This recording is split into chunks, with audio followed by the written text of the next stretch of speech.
If it's Thursday, President Biden tries to reassure lawmakers and an anxious public about the high-altitude objects shot down over North American airspace as the government takes new steps to assess this potential threat. Plus, the nonstop mass shootings to start 2023. We have new developments tied to the Michigan State gunman. There's another shooting in Texas. All of this put America's worsening gun violence epidemic and Washington's continued inaction back in the spotlight.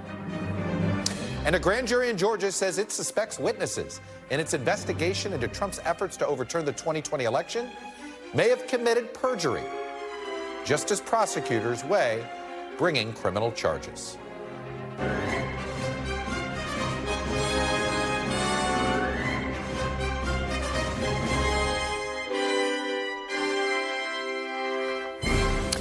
Happy Thursday and welcome to Meet the Press Now. I'm Chuck Todd reporting in Washington, where President Biden this afternoon delivered his most extensive remarks yet on the decision he made to take down high-altitude objects in U.S. airspace in recent days, which began, of course, with the infamous Chinese spy balloon. In his remarks, the president defended his handling of these incidents, while also acknowledging that the U.S. intelligence community's assessment that the three most recent objects shot out of the sky were probably balloons tied to private companies or research institutions, and not related to China's spy balloon program, and certainly not a threat to the United States. President Biden also announced that his national security team will be implementing new screening techniques to better protect U.S. airspace. I want to be clear. We don't have any evidence that there has been a sudden increase in the number of objects in the sky. I've directed my team to come back to me with sharper rules for how we will deal with these unidentified objects moving forward, distinguishing between those that are likely to pose safety and security risks that necessitate action and those that do not. But make no mistake, if any object presents a threat to the safety and security of the American people, I will take it down. The president's remarks come as after calls from lawmakers in both parties demanding more transparency on this issue, more explanation from the president. Whether it's on China's surveillance program, President Biden condemned Beijing for violating American sovereignty. And he also stressed the importance of maintaining open lines of communication. And all of that comes after China acknowledged it had rejected recent outreach from the administration. As I've said since the beginning of my administration, we seek competition, not conflict with China. We're not looking for a new Cold War. I expect to be speaking with President Xi, and I hope we're going to get to the bottom of this. But I make no apologies for taking down that balloon. And that's, of course, the big news there right at the end. He plans to speak to Xi. President Biden's remarks come as Vice President Harris and Secretary Blinken are both headed to Munich for the gathering of global leaders there. It's a venue seen as a potential meeting site between the U.S. Secretary of State and his Chinese counterpart. But today, Beijing issued its own new warning, accusing the United States of escalating the dispute between the two countries, and he called the administration's actions an overreaction. Joining me now is NBC News White House correspondent Peter Alexander, who was in the room for the president's remarks and got to speak with the president exclusively just after the event wrapped up, not having to deal with the shouted question deals that you caught on camera there. And we also have our Pentagon correspondent, Courtney Cubie. But Peter, I want to start with you. If folks were watching the president earlier, the typical moment that you guys have sometimes, and we know the president hears the questions, and if there's one he wants to answer, he'll come back. And he clearly wanted to, but he thought things were too distracting, so he called you up to give the answer to your thoughtful question. So, Peter, tell me what question he wanted to answer that you shouted at him, and what did he say?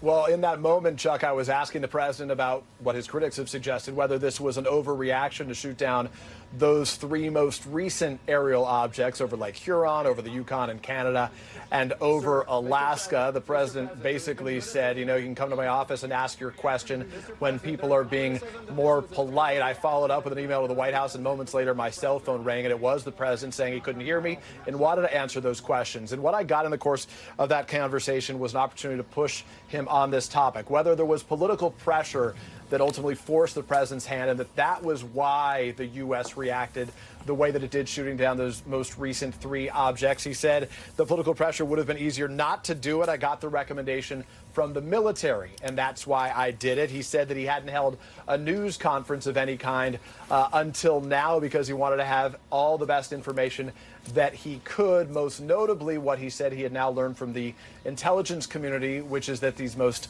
recent 3 objects were, in his words, benign before he came to answer questions. I followed up by asking him about how this changes the relationship between the United States and China, and specifically what the consequence for China should be. And the president said, and I want to read it for you to get it right. He said, there's going to be hundreds of these things. I don't mean balloons, but things of consequence that are going to happen individually that don't necessarily reflect any fundamental change in policy that they engage in. He would say we're going to be able to learn more about their modus operandi, that being China's, and what material they're using to attempt to collect. And then he said something I think was significant about the relationship directly with President Xi. He wouldn't tell me when any conversation between the two men would take place, but he said, I think the last thing that Xi wants is to fundamentally rip the relationship with the United States that was made in terms of access. And so I think it enhances the requirement that there be better means of direct communication, that we have a system. So the president trying to sort of let cooler heads prevail here, allow for a conversation to take place between the U.S. and China now, between the presidents of both countries. And Chuck, as you and others have noted, and Courtney certainly is well familiar with, the counterpart to the U.S.'s Defense Secretary Lloyd Austin, effectively the military chair in China, did not respond or reply or call back when receiving that call from the Pentagon chief right now. So it only has ratcheted up the tensions between these two countries. Peter, did you get a better explanation of what benign means? What were these objects? Because I talked to an expert today for my podcast about sort of who produces weather balloons. Yeah. And he thought it was very unlikely that they were going to get the actual, whatever the object was, that he was skeptical they would ever get their hands on it. It's a good question. You know, Chairman of the Joint Chiefs of Staff, Mark Milley, said that he was optimistic that they would be able to find him. The president, less so, I think, in his comments, but clearly they don't have the debris. They haven't found it yet, so they can't know. And the president said, you know, he believes by benign they were likely from private companies or research institutes, but notably no private company or research institute, to the best of our knowledge, as the White House has said, has reached out to say we're missing something. Well, it's clear then that there wasn't any communication aspect going on with these objects of some sort. Anyway, old-fashioned, I love it. The shouted question gets the phone call. More proof that the shouted question works. Good work, Mr. Alexander. Let me move over to Brussels, where we find Courtney Kuby. I think you're in Brussels still. Well, you might be in Munich. If you can correct me. You think you're in Munich already, so my apologies there. Have you gotten confirmation? Like I said, my understanding is we will not be getting an idea of what these 3 objects are.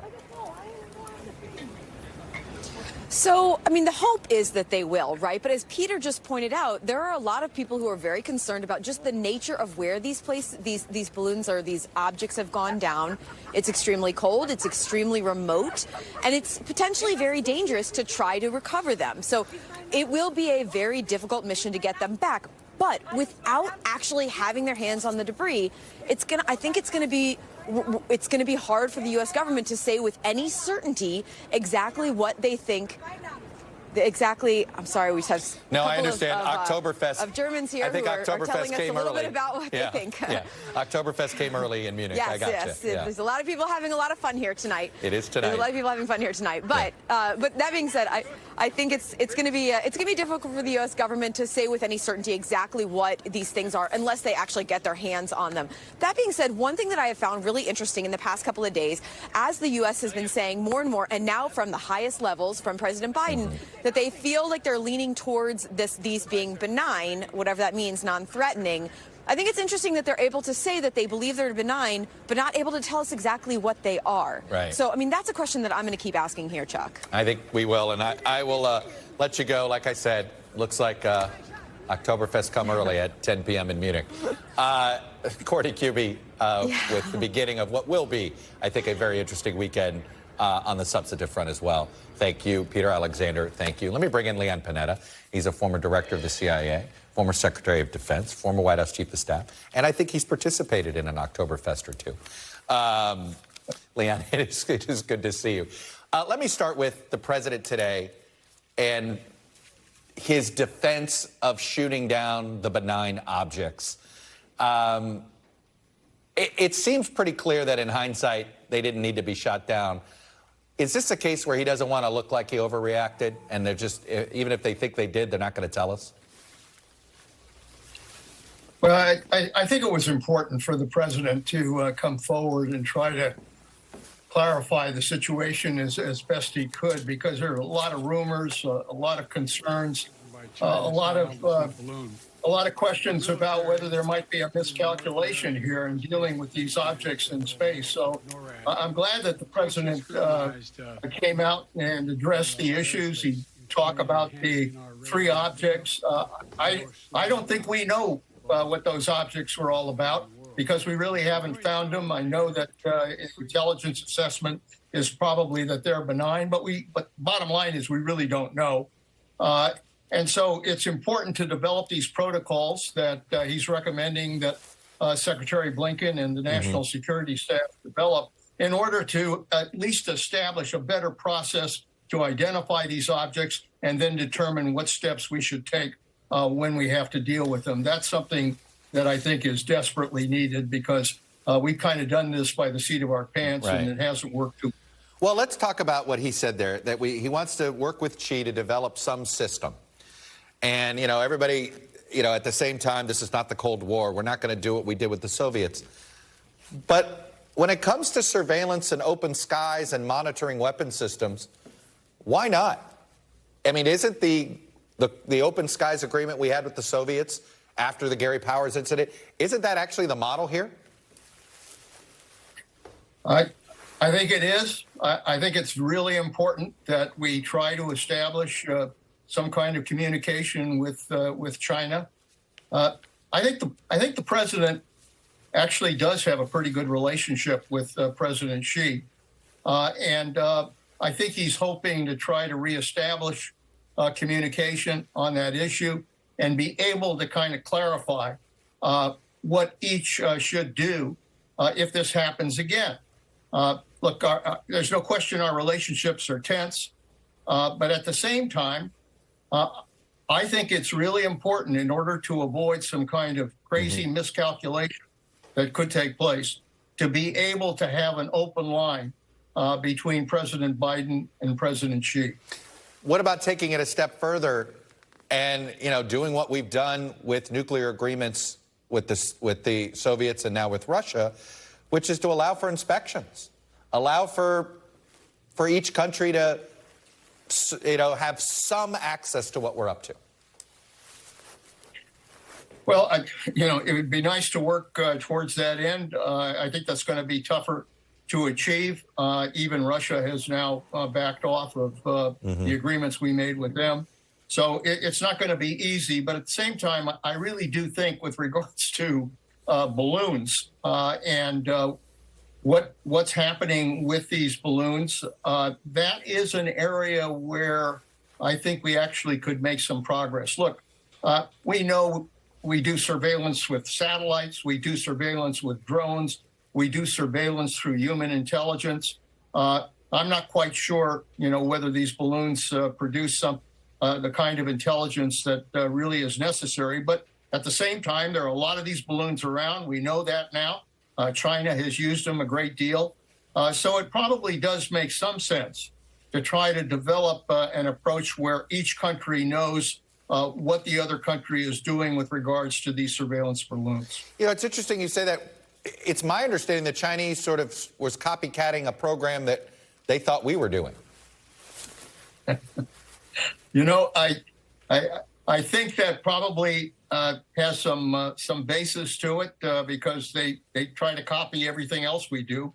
And there's no question that we've used balloons to be able to observe things, because it allows you to be over a particular target for a longer period of time in order to understand what that target's all about. But China, as usual, has pretty much gone hog wild in developing these balloons. They're all over the place. And this balloon, frankly, as the intelligence people tell us, began by trying to do surveillance over Guam, because Guam is an area that we're building up in order to deal with China. So that's a pretty clear objective on the part of the Chinese.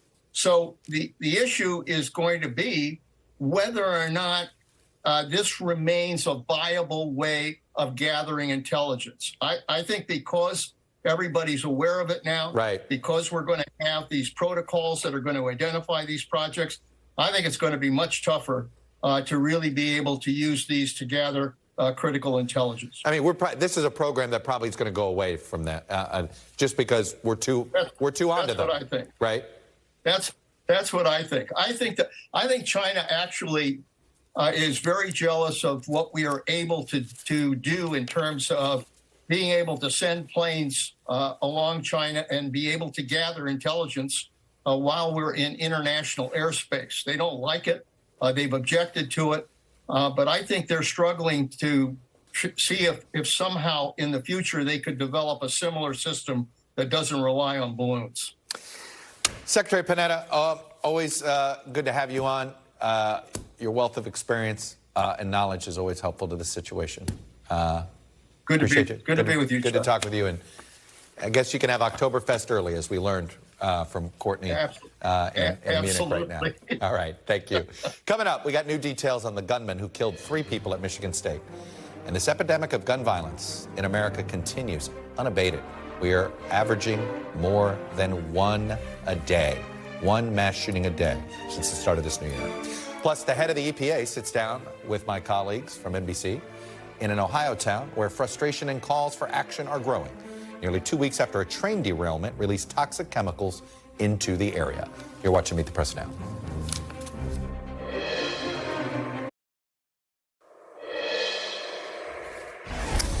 Welcome back. We got new details today from police in Michigan after the deadly shooting on the Michigan State campus earlier this week. Officials say the gunman legally purchased the 2 handguns that were found on him, but they were not registered. He also had additional magazines and ammunition. We're going to have more on those developments in a moment.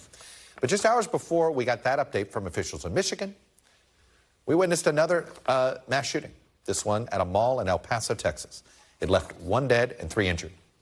And what's an almost unbelievable coincidence, if you want to call it that, the shooting in El Paso occurred next door to the Walmart where 23 people were killed in a different mass shooting in 2019. Folks, today is the 47th day of the year, 2023, and there have already been 72 mass shootings in America, according to a definition by the Gun Violence Archive. 72. Some of those 72 incidents receive more attention than others, but every one of them is a tragedy with real people and communities impacted. And despite the gravity, the reality is that the mass shooting situation has largely become background noise in American life. It is a fact of life in this country. And despite years and years of calls for action, the politics of the issue are unbending and right now largely immovable. Connecticut Democratic Senator Chris Murphy reintroduced his comprehensive background check bill again today. But we've barely heard a murmur on Capitol Hill on any plans to actually move the legislation forward. After multiple mass shootings in his home state, in Monterey Park and Half Moon Bay a few weeks ago, House Speaker Kevin McCarthy said he would not commit to bringing up any new gun legislation until he had more information. What makes the impasse in Washington all the more frustrating, though, is that there is overwhelming public consensus for action, and not for something radical, not confiscating guns, just simply laws that mandate universal background checks on gun purchases, including more than 8 in 10 gun owners, according to an NPR poll last year. But as is the case with so many issues today, too many political leaders feel as if they need to cater to the loudest voices in their most extreme wing of their caucus. And the harsh political reality on this issue is that until lawmakers start to face political pain at the ballot box for being outside the mainstream on this issue, the dominant force on gun reform will remain polarization, paralysis, and inaction. Despite the fact that we are on pace for nearly 600 mass shootings in America this year alone. And that doesn't even cover, sadly, the day-to-day gun violence that if you live in a city like Washington or New York or Chicago or you name it, that takes place every night. Joining me now from East Lansing is my colleague Kathy Park. And Kathy, I know we have new details on how these weapons were acquired, that they were legally purchased. What else did we learn about the gunman? Yeah, I think there were a couple of pieces of information released today that kind of stood out, Chuck. You mentioned earlier that the gunman was able to apprehend 2 firearms, 2 handguns legally, but they were not registered. He also had additional magazines. But there was also a note that authorities were able to find on the suspect when he removed himself away from campus a couple of miles away and took his own life. They found a note, and in that note, he alluded to targeting other locations and also said that he was slighted by other businesses as well as people. So there are some clues there as a possible motive. But right now, officials are not pinpointing a specific motive at this time. They're still asking for the public's help as they kind of comb through some of the surveillance footage here on campus, as well as the route that this individual took off campus. And then they also interviewed his father as well, who alluded to the fact that he turned. His mental health turned. He got angry quickly after his mother passed 2 years ago. So all of these things are being looked into as a possible motive and carrying out this horrible attack here on the campus of MSU. Kathy Park, covering another one of these mass shooting tragedies where we're still searching for more answers. We have more questions than answers, as usual, sadly. Kathy Park, thank you. Up next, the political paralysis in Washington on guns. We'll have the latest developments from the 2024 campaign trail. Panel is next. You're watching Meet the President.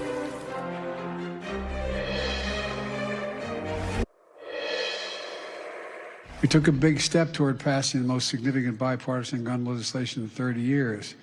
Ghost guns and other things, background checks, but there's a lot more work to do. And I'm committing to getting it done with all of you. Dianne Feinstein introduced her Senate assault weapons ban. I am asking you all to send that to my desk as quickly as you can. It's really needed badly. Can you do anything about gun laws during the lame duck, sir? I'm going to try. What will you try and do? I'm going to try to get rid of assault weapons. Welcome back. That was just some of President Biden's recent calls to have some action on gun reform. All after mass shootings in the last few months. Congress passed an incremental bill on guns after the shooting in Uvalde, Texas, but we've not seen movement since. Joining me now is our panel, Meredith McGraw, national political correspondent at Politico, Simone Sanders-Townsend, former senior advisor to Vice President Harris and host of Simone on MSNBC, and Stephen Hayes. He's the editor and CEO of The Dispatch and an NBC News contributor. Meredith, we could sit here and talk about all the reasons why there's no gun action, but I was interested to watch late, but all of a sudden, everybody in Ohio and everybody in Washington is suddenly going, well, we got a problem here in East Palestine. Right, we got to be there. And the EPA guy was there, and Governor DeWine's there, both senators, right? Everybody's. And in that moment, and you have a community desperate for some help. We've had all these mass shootings, and it's this shrug, and we know why. We're in a political paralysis. What is it going to take? It's a great question. You know, earlier you had that pretty alarming statistic that there's been 72 mass shootings and just in the past 6 weeks alone. The start of this year. Just the start of this year. And, you know, I sometimes think of it just as a journalist, somebody who's worked in TV, who's been at Politico now. We've covered these mass shootings over and over again. And this sounds kind of morbid, but we've all gotten very good at covering them. We know exactly the experts to call in. We know exactly what statistics to pull from and how to address the families that have been affected. And yet we really haven't seen too much change when it comes to the conversation around gun violence or gun control. And to your question of how things will change, I'm not sure. No, we got in a pretty heated debate in my staff meeting today, Simone. And I say this not personal, but it was sort of like we went through our potential budget, potential leads, and none of us had brought up this. You know, and we're just sitting there, wait a minute. It's one of these things, it's like it's happening every day, and and I think if 15,000 people were killed by guns in a 24-hour period, the country would be outraged. But when you do it a few a day, you get numb. You get numb. It's like, I just remember when this started unfolding that evening, I was cooking. Which one? Sorry. Yes. No, you're right. You're right. I don't know which one you're referring in Michigan. to. Okay. In Michigan on a Monday evening, I was cooking dinner and I heard something briefly on the television. I'm like, wait, is there another mass shooting? And so as a millennial, I go to Twitter, and there's a little there, but not really. I turn on the news, and I'm seeing this unfolding, and it's just kind of unbelievable. And then the next day, it's not necessarily the lead story across the board everywhere. 2 days later, and now today, it's kind of like, oh, all these other things are happening. Like, is this a story we're really going to cover? So I don't know. I just think about these young people, and these young people on college campuses specifically, who, as I was reading their different accounts talking about what happened, there was a young woman who posted on Twitter that she was hiding in a bathroom with a bunch of other girls, and they were taking turns drinking out of the sink and using the bathroom. There was another young person who detailed that the gunman came into their classroom from the back and started shooting people, so they didn't actually see the assailant. I don't know what it's going to take to bear this point. I don't. If Sandy Hook didn't move people to do anything. And Steve, I think part of the thing, I think we've got to stop begging elected officials. This is a cultural problem we have in our own country. We all need to look in the mirror. Yeah, I mean, look, I think the fact, as Meredith pointed out, the fact that these are happening with this kind of frequency, I'm not sure, I don't know that I would use the phrase numbs us to it. I mean, I think we have, had a similar reaction. I went to Twitter, and I'm a Gen Xer. Right. I mean, I still went to Twitter because you can find real updates. I was sadly getting real-time updates from Dante Cheney, yeah, whose daughter's at Michigan State right now. So he was just like, and this was, he's getting these real-time updates, and he was sharing them. It was just, but you're right. Anyway. Yeah, I mean, I just think the frequency with them makes it harder for us to do this every day. I mean, do you lead with this every single day? You can't lead with it every single day. Well, because then people stop paying attention. That's the worst part of our industry. There's a novelty issue with the news. I mean, it's why people have been obsessed about the balloon. It's new. It's weird. Like, people are spending so much time on the balloon. Look, I think just as a practical political matter, it's difficult to expect that anything's going to change. We're in this moment. It's not going to happen. I do think, just as an aside, and this is not an effort at blame shifting or changing the topic, but it's time for some scrutiny on these prosecutors. I mean, she changed the way that she was enforcing the law, sort of unilaterally. Said, I'm not going to do this anymore. We're not going to make this a felony. We're going to plea this down. The specific gunman in Michigan. Carol Simeon, the prosecutor, who dealt with this, Mr. McRae, in 2019, said, we're not going to do it. We're going to plea down to a misdemeanor. She made these announcements. The sheriff, she later codified that as an actual policy in 2021. The sheriff was surprised by her announcement and said, I don't think this is a good idea. If we have these laws on the books, we ought to enforce these laws on the books. Who knows if it would have kept him in prison or kept him from getting a gun. But if we have the laws on the books, you ought to at least enforce the laws you have. Yeah, I think as this debate continues to unfold, in the absence of congressional lawmakers doing something, what can happen at the state and at the city level? And I think putting this squarely in the criminal justice system is one place to go. I don't think it's the only place to go. I think state legislatures have a responsibility. And in Michigan, Governor Whitmer has said they are going to do something about it. They're in a unique position where the leadership of that state is all on the same board. But in other places across the country, that is in fact not the case. And I do think there is onus on state legislatures to do something to protect these kids, to protect people at the grocery store, in the movie theater. Well, look, it all does come back to, there is not one person that I can come up with that has lost an election because they were too against gun control, right? Like, that hasn't happened yet. It's happened the other way. If you've been seen as too much for gun control, you've lost. We've not seen it on the other side. Until that happens, I don't know if the politics of this change. Let me pivot to something a bit more superficial. But it's a story. Jonathan Martin has a piece in Politico, so it's your colleague there, that sort of gets at to the nonversation, as I like to call it here in Washington, that everybody has about Biden and age. And it's the topic everybody talks about, but nobody says it in public, apparently, except Dean Phillips, a member of Minnesota, member of Congress, who said, yeah, maybe there should be a primary. And he needs to at least prove that he is up to the job. This issue with age, it consumes Democrats here in Washington, but they don't talk about it because nobody knows what the alternative looks like. Yeah, nobody knows what the alternative looks like. And look, it's a tricky thing to talk about at the same time. Although it was interesting to hear Nikki Haley up on stage calling for a mental cognitive test for politicians over the age of 75, which would include Biden, but also former President Donald Trump, who's 76. But, you know, and it also comes into play with President Biden's own physical that he had today. Yeah, he went to Walter Reed today. That he had today, that suddenly takes on, you know, physicals have always had a lot of interest with presidents, but particularly with this conversation going on right now about his age, it's really renewed a lot of focus on whether that could be a hindrance for him in 2024. Simone, I want to do this. Howard Wolfson is quoted in here, and he said, if Donald Trump tomorrow announced he was moving to Elba and would stay there, there would be a very different conversation in the Democratic Party. This is all because of Trump, right? That Biden has this sort of almost protection, if you will, from a primary challenge. Yeah, somewhat. I think that Donald Trump is a factor, even though I am someone that believes that it is not a foregone conclusion that former President Trump will be the Republican nominee. I think there will be a robust primary, and there are a subset of the people that are with him, but not all of the people, so we'll have to see how it shakes out. I think the other part of this, though, is that Joe Biden has been running for president since longer than I've been alive, okay? I was born in 1989. His first presidential run was in 88.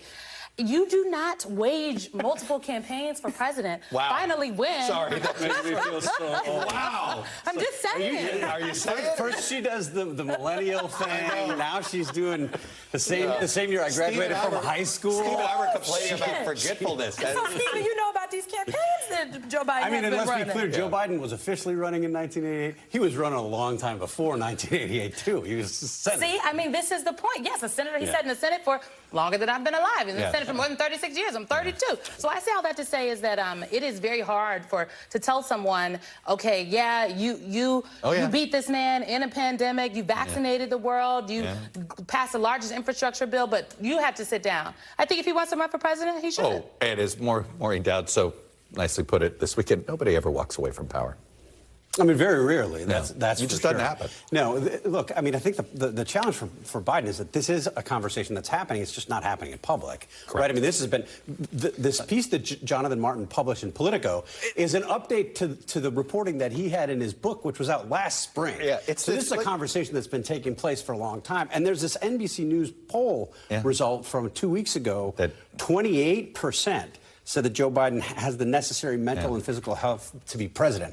That's got to be a scary number if you're a Democrat. Can I just... All right, go, finish. And I got to wrap up. Look, if you want to be president, the leader of the Democratic Party is currently the president of the United States. If he wants to run for re-election, he's running. No. Damn the polls. And by the way, if you want to run against him, but you're probably going to get mauled by a lot of Democratic Party insiders. Anyway, Meredith, Simone, and Stephen, thank you.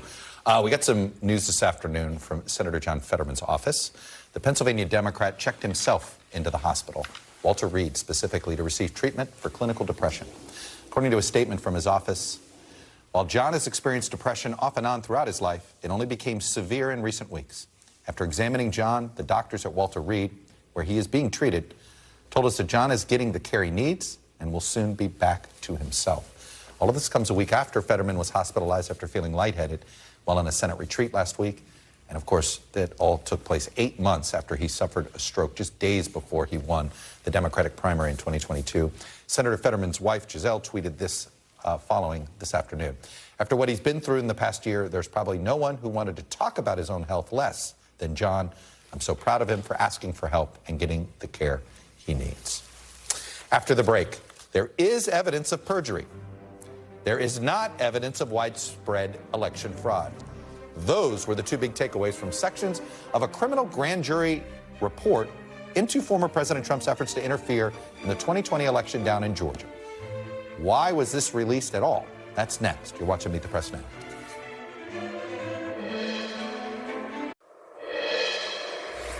Welcome back. Turning now to some new developments tied to potential charges in the criminal investigation into the former president's potential interference in Georgia's 2020 election results. The infamous phone call, if you recall, where he asked the Secretary of State to find him votes in a special grand jury report, parts of which were released to the public today. Jurors in that special grand jury of Fulton County say they believe some witnesses in the case may have lied under oath. More importantly from this report, a majority of the grand jury believes that perjury may have been committed by one or more witnesses testifying before it. The grand jury recommends that the district attorney seek appropriate indictments for such crimes where the evidence is compelling. The judge in this case announced earlier this week that he'd unseal portions of the grand jury report, but would not reveal who the jury recommends be charged or what charges they face because of due process concerns. So Blaine Alexander joins me now from Atlanta. Also with me to unpack this a little bit more is Chuck Rosenberg, a former senior FBI official and a former U.S. attorney and one of our most important legal analysts these days. But Blaine, let me start with you. And if you could walk us through, this was a special grand jury. She will end up going to another grand jury, we think, if she's going to seek indictments. But walk me through that a little bit.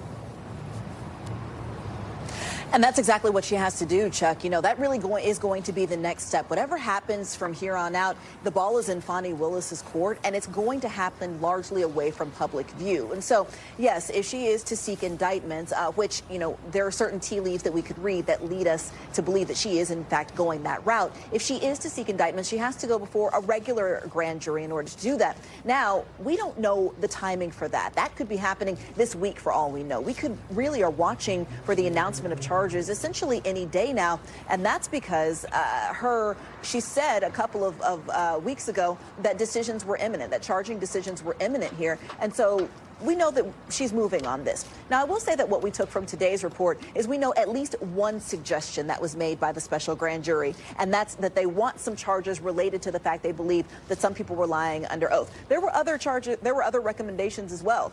We just don't know what they are, we don't know what they look like, and we don't know the degree to which the DA is going to take those into account.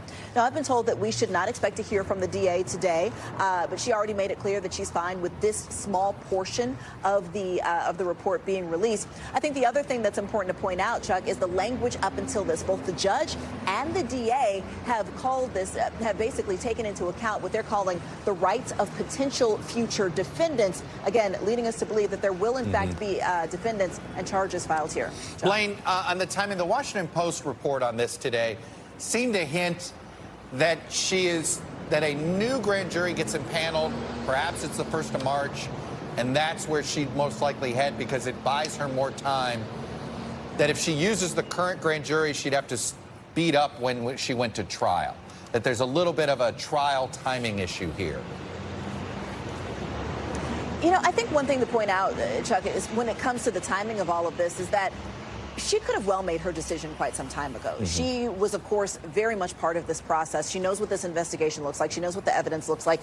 And she's had this report in her hands for quite some time. They submitted it back in December 15th. They ended their panel back in early January. So this isn't new information to her. We're just getting it for the first time. But she's had this. She's had a chance to sit with it, to kind of jive that with what she has been looking at in terms of this investigation as well. So I wouldn't be necessarily so quick to say that she hasn't made that decision and that timing is that much of a factor for her. All right, Blaine Alexander on the ground for us in Atlanta. Blaine, thank you. Let me bring in Chuck Rosenberg. And let me start with the due process issue. That was the concern by the judge of making sure most of this report wasn't released to the public. It was a concern of Fani Willis's office. And yet, I can't help but think is it fair that now, whether you're Lindsey Graham, Rudy Giuliani, whoever it is that we know appeared before that grand jury, are you the perjurer? Are you the perjurer? Are you the, you know, did we release too much here? Well, Chuck, they didn't release very much at all. And I take your point. I think it's a fair one. People are going to speculate as to who may have perjured themselves. But the main concern, the core concern of the judge, is that we not say that, you know, Chuck Todd perjured himself publicly when Chuck Todd hasn't been charged and Chuck Todd can't defend himself. That's the central due process concern, naming somebody in an official report who hasn't been charged and can't defend themselves. That's manifestly unfair, and that didn't happen. And so if people want to speculate about who may have lied before the grand jury and whether they did so intentionally, there's really nothing that anyone can do to stop that. But I think the report was properly redacted, and as the judge said, properly redacted for due process concerns. As a prosecutor, would you have wanted any of this out? No, absolutely not. I don't want anything out. I mean, the whole idea behind grand jury proceedings is that they're done in secret. Now, the press often gets a peek at what happens in the grand jury because witnesses and their lawyers are not bound by the grand jury secrecy rules in the federal system.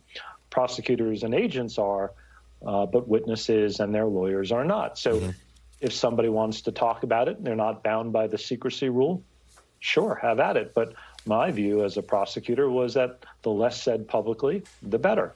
And if I had something to say, I would say it in open court when the rules permit it. So how did you handle perjury, or what do you think the best way is to handle perjury charges? And does it depend on how central that witness is to the investigation? Yeah, it's a great question, Chuck. So I recall speaking to my U.S. attorney when I was a brand new baby federal prosecutor, and I was explaining to her why I wanted to bring perjury charges in a particular case. And she was, I deeply respect her. She's my favorite U.S. attorney ever because she hired me. But her point was that lots of people lie in the grand jury. Not everyone and not all the time, but it happens with some degree of regularity. And you can't bring every perjury case because it would distract you, literally and figuratively, from your main work.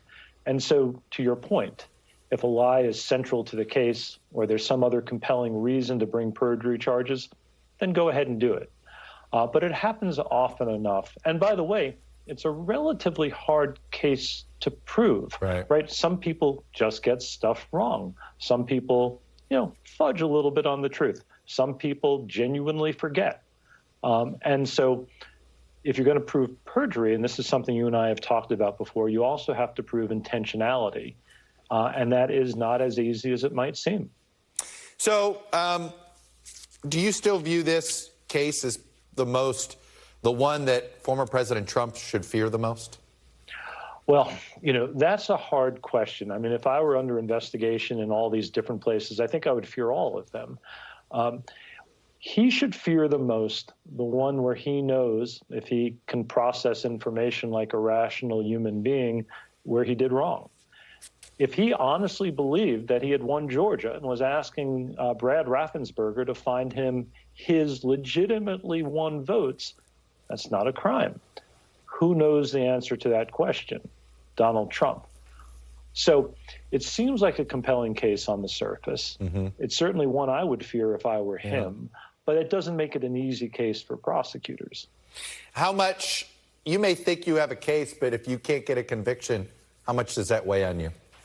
Sure. So our guidelines as federal prosecutors are that we have a reasonable probability of conviction and the ability to sustain the conviction on appeal, which means we may believe in our heart of hearts, we may believe in our gut that a crime was committed, and that we have some quantum of evidence to prove it. But if we don't have a reasonable probability of conviction, then we're not supposed to bring the charges. Well, the next place this story could go if charges are brought is whether the governor of Georgia might pardon the former president. But I think that's a whole other political conversation that I won't put you in the middle of, Mr. Rosenberg. Anyway, Blaine Alexander, Chuck Rosenberg, thank you both. Still to come, the EPA chief heads to Ohio, where thousands of residents are on edge and in fear for their health after this month's toxic train wreck. We're live in East Palestine, Ohio, with the latest on that story next. I don't think we're getting all the information we are supposed to be getting. We're being railroaded by the railroad.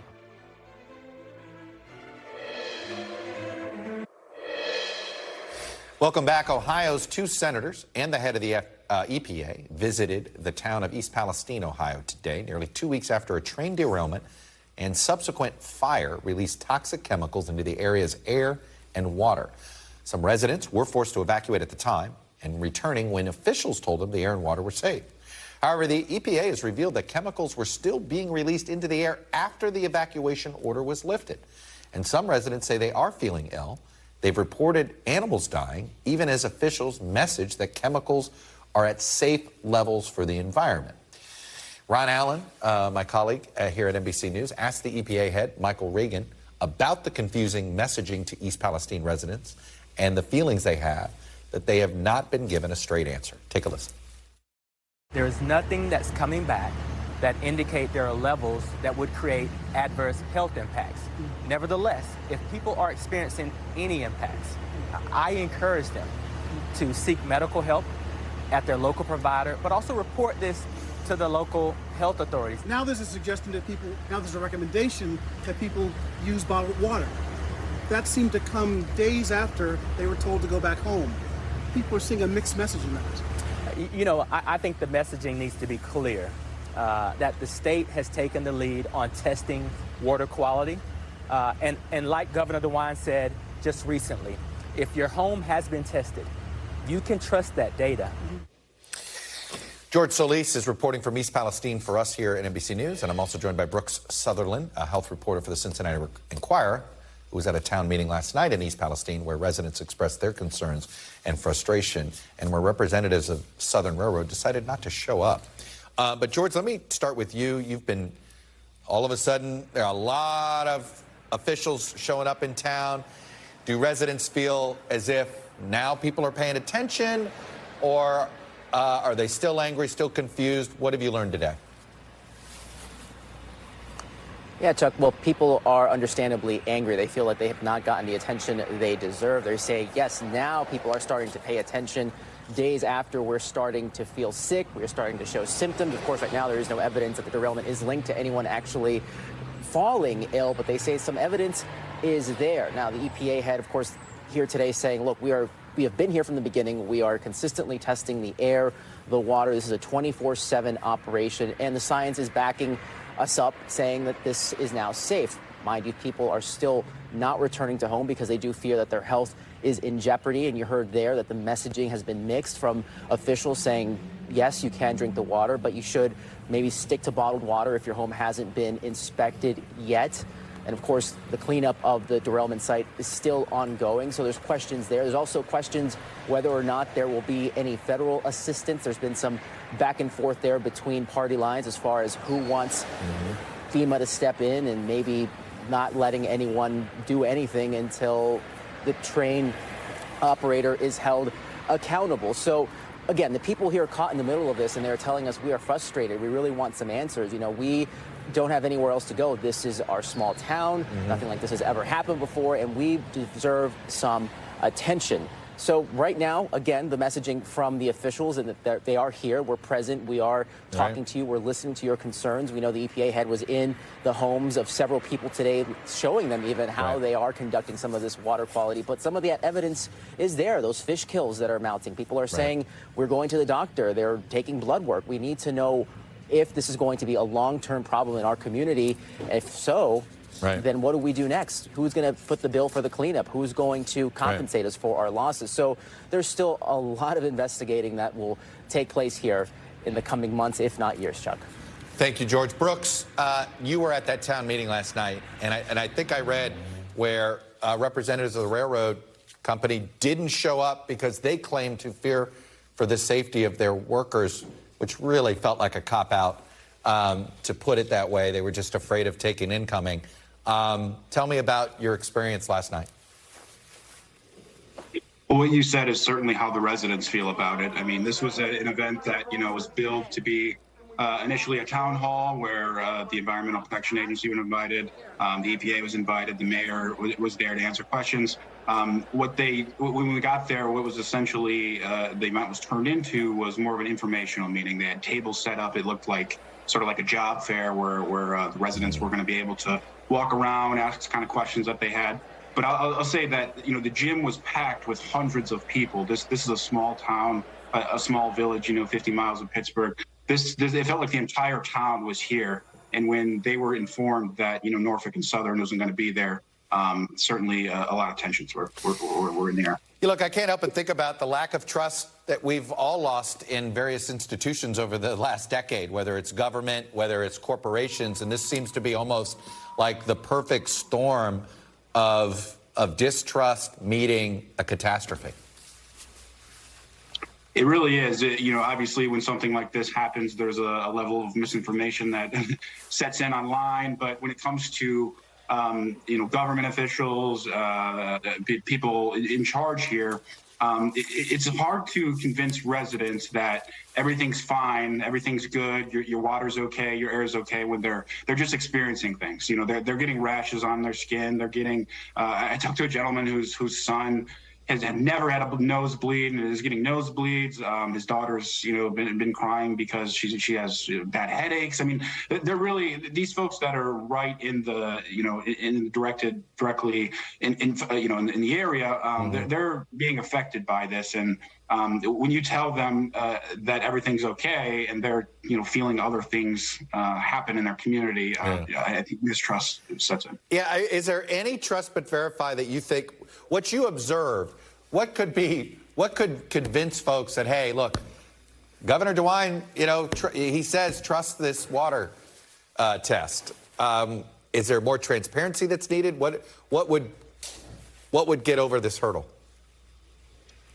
Transparency would certainly be a start. There's one hardware store worker that I talked to that said they're taking care, this is a direct quote, they're taking care of the railroad, they're not taking care of business. And what he meant was, within hours of this controlled burn that went, in East Palestine, you could every 5 minutes see trains back up and running. And the sense around town is that was the first priority, that getting the railroad back running was the first priority for a lot of folks. And so they really just want to be felt. Well, the railroad definitely needs to show its face in that town. Brooke Sutherland for the Cincinnati Enquirer, George Solis for us at NBC News in East Palestine. Thank you both for that reporting. And thank you all for being with us this hour. I'll be back tomorrow with more Meet the Press Now. NBC News Now coverage continues with Hallie Jackson right now. Thanks for watching our YouTube channel. Follow today's top stories and breaking news by downloading the NBC News app.